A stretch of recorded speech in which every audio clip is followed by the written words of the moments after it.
पूजा चौधरी। आइए नजर डालते हैं 5 बड़ी खबरों पर। महाराष्ट्र के भिवंडी में एक किसान और उद्यमी ने अपने डेयरी व्यापार के चलते 30 करोड़ रुपए का हेलीकॉप्टर खरीदा।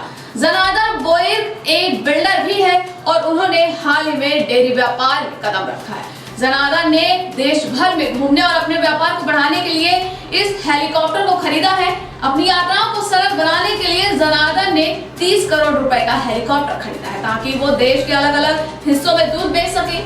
जनार्दन ने कहा कि उसे अपने डेयरी व्यापार के लिए पंजाब, राजस्थान, हरियाणा और गुजरात जाना पड़ता है। इन राज्यों के कई इलाकों में हवाई अड्डों की सुविधा नहीं है, तो उन्हें व्यापार के लिए लंबी यात्राएं करनी पड़ती थी। इसलिए उन्होंने अपने एक मित्र की सलाह पर हेलीकॉप्टर खरीदने का फैसला किया।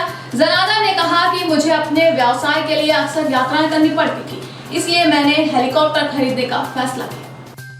मध्य प्रदेश के सीधी में बड़ा भयावह सड़क हादसा हुआ। सीधी जिले से सतना जा रही यात्री बस अनियंत्रित होकर नहर में जा गिरी। घटना रामपुर लेकिन थाना इलाके की है, जहां आज सुबह 7:30 बजे बस साइड लेते वक्त अनियंत्रित हो गई। बस में करीब 54 यात्रियों के सवार होने की सूचना सामने आई है। हादसे के बाद 7 लोग तैरकर बाहर निकल आए। 4 लोगों के शव बाहर निकाले गए हैं। नहर इतनी गहरी थी कि पूरी बस उसमें डूब गई। यह हादसा रामपुर नेकिन थाना क्षेत्र के पटना पुल पर हुआ। हादसे के बाद बाणसागर डैम से निकलने वाले पानी को बंद करा दिया गया है, जिससे बस को पानी के तेज बहाव में बहने से रोका जा सके। क्रेन के जरिए बस को ढूंढने की कोशिश की जा रही है। राष्ट्रीय राजधानी दिल्ली की सीमाओं पर नए कृषि कानूनों के खिलाफ चल रहा आंदोलन आज 83वें दिन में प्रवेश कर गया है। इस बीच बहुत से किसान अपने गांव की ओर लौट रहे हैं।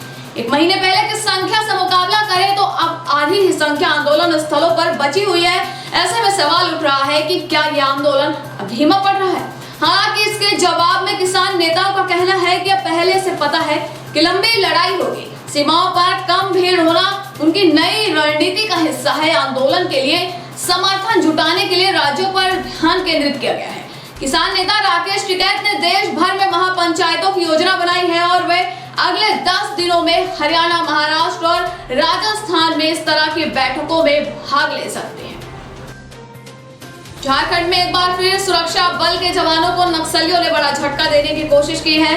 प्रदेश के लोहरदगा में एक आईईडी ब्लास्ट में सुरक्षा बल का एक जवान जख्मी हो गया है। आईईडी धमाका उस समय हुआ जब सुरक्षा बल के जवान नक्सल विरोधी अभियान के तहत गश्ती कर रहे थे।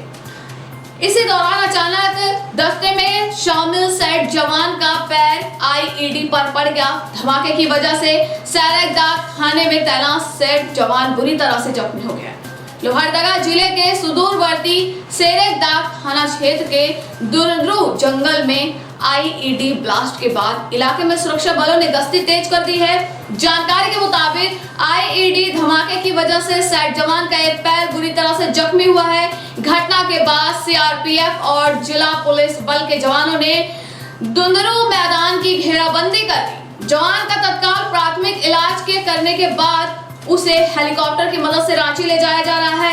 हालांकि आईईडी ब्लास्ट मामले को लेकर अभी तक आधिकारिक पुष्टि नहीं की गई। ऑस्ट्रेलिया में एक महिला ने आरोप लगाया कि संसद में उनका रेप किया गया।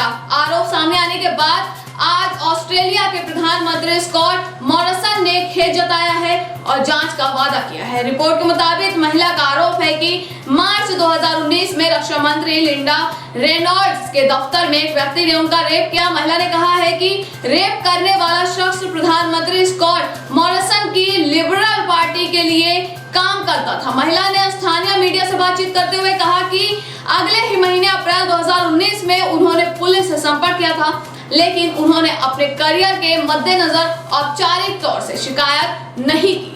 तो ये थी हमारी आज की बड़ी खबरें। इसी प्रकार की खबरों में बने रहने के लिए देखते रहिए चाहिए।